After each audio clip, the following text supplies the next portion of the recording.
सचिन पायलट ही कांग्रेस का एक ऐसा चेहरा है जिस पर आंख बंद करके जनता भरोसा करने लगी है।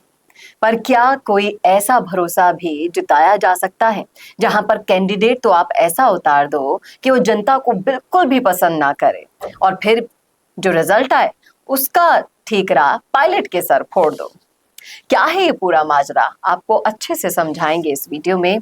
और इस वीडियो को पूरा जब आप सुन लेंगे तो इस मुद्दे पर मैं आपके विचार भी जानना चाहूंगी, इसलिए बने रहेगा आखिर तक हमारे साथ। नमस्कार, मैं हूं चेतना शर्मा। आप देखना शुरू कर चुके हैं संवाद भारत का, भारत के लिए। और इस मुद्दे पर बातचीत करने के लिए मेरे साथ मौजूद हैं हमारे editor in chief Varun Bansali ji. तो वरुण सर, जिस तरीके से अभी सिविल लाइंस में बूथ लेवल पर जो काउंटिंग की गई, एक तरफ थे प्रताप सिंह खाचरियावास तो दूसरी तरफ थी मंजू शर्मा।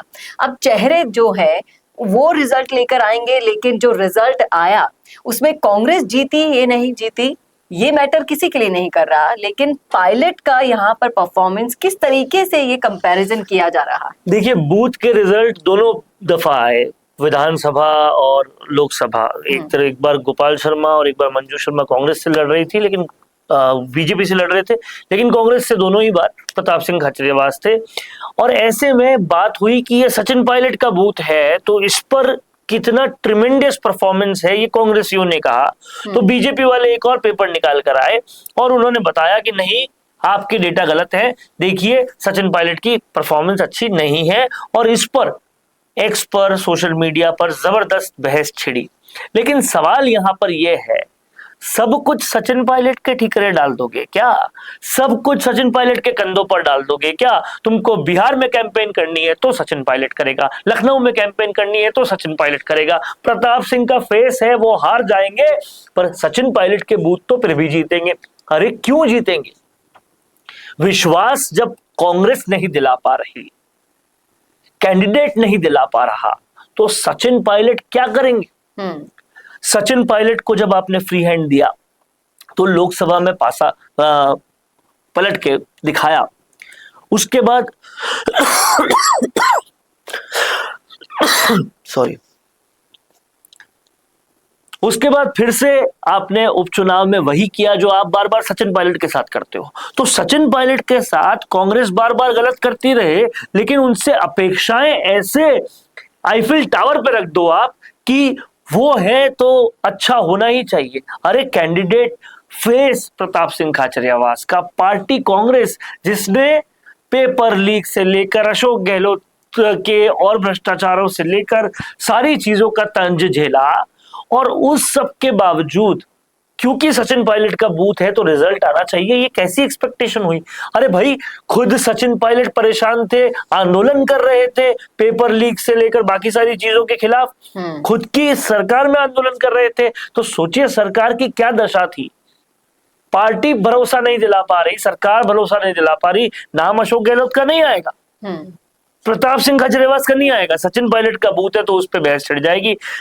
उनमें मादा है, उनमें कैलिबर है, लेकिन उसके ऊपर जब कांग्रेस का बैड परफॉर्मेंस का ठीकरा फूटेगा, उसके ऊपर जब प्रताप सिंह खाचरियावास की नॉन क्रेडिबिलिटी आएगी, ऐसे में सचिन पायलट एक बूथ पर क्या करिश्मा कर पाएंगे जब खुद पार्टी और खुद कैंडिडेट पे ही भरोसा नहीं है लोगों को। लेकिन तो जिस तरीके से आप बूथ लेवल की चर्चाएं कर रहे हैं और चेहरों की और पायलट के साथ की चर्चा कर रहे हैं, चर्चा इन चीजों की नहीं है, चर्चा ये है कि इस पर क्यों सोशल मीडिया पे चर्चा हो रही है। लेकिन अगर हम इस बहस को ही आगे बढ़ाते हुए एक एग्जाम्पल के तौर पर इसे भी लेते हैं कि दौसा में डीसी बैरवा को कौन इतना जानता था, लेकिन पायलट जब उनके समर्थन में उतर गए, पायलट के नाम पर ही आज किरोड़ी लाल मीणा जैसे मुश्किल और जबरदस्त प्रतिद्वंदी को ऐसे कैंडिडेट से हरवा दिया जो एकदम नए थे। ये मादा है सचिन पायलट की। डीसी बैरवा तो नए थे, उनसे हरवाया, उससे पहले मुरारी लाल मीणा से। तो दौसा में जो सबसे स्ट्रॉन्ग कैंडिडेट है बीजेपी के, किरोड़ी लाल मीणा, उनका प्रभाव क्षेत्र है, जिसने अकेले ने अपोजिशन की भूमिका निभाई पूरे गहलोत राज में। उनको पायलट ने खुद सामने आकर नहीं, ऐसे कैंडिडेट से जो उनके कद के आगे अदने भी नहीं है, जितवा दिया। वो भी तब जब कांग्रेस का अपना छवि बहुत खराब था। ये है पायलट। लेकिन कैंडिडेट भी उनका नहीं, उनकी मर्जी का नहीं, पार्टी भी लगातार बुरा करती रहे, और बूथ स्तर पे आप चाहें कि पायलट, अरे बूथ से क्या होगा भाई? जयपुर ना तो उनकी कंस्टिट्यूएंसी रही है, ना उनकी वो चीज रही है, फिर भी आप उनके मत्थे मर देते हो। ये एक्सपेक्टेशंस आपकी गहलोत को लेकर क्यों नहीं है? ये एक्सपेक्टेशंस आपकी और किसी नेता को लेकर क्यों नहीं है? क्यों सिर्फ सचिन पायलट को लेकर है? और अगर ऐसी एक्सपेक्टेशन है तो क्यों नहीं उनको सम्मान देते? क्यों नहीं उनको चीफ मिनिस्टर बना देते?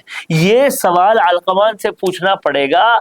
एक्सपेक्टेशंस तो आपने चार मीनार जितनी लंबी कर दी, लेकिन सम्मान देने की बारी आई तो जमीन भी आपको कम लगती है। जी, और कहीं ना कहीं इन बातों का आलाकमान तक पहुंचना बहुत जरूरी है। इन आम चर्चाओं का बहस के जरिए जो भी हम सोशल मीडिया से देख रहे हैं, सुन रहे हैं, वो जनता का मूड बयां कर देती है कि आखिर जनता के मूड पे चल क्या रहा है।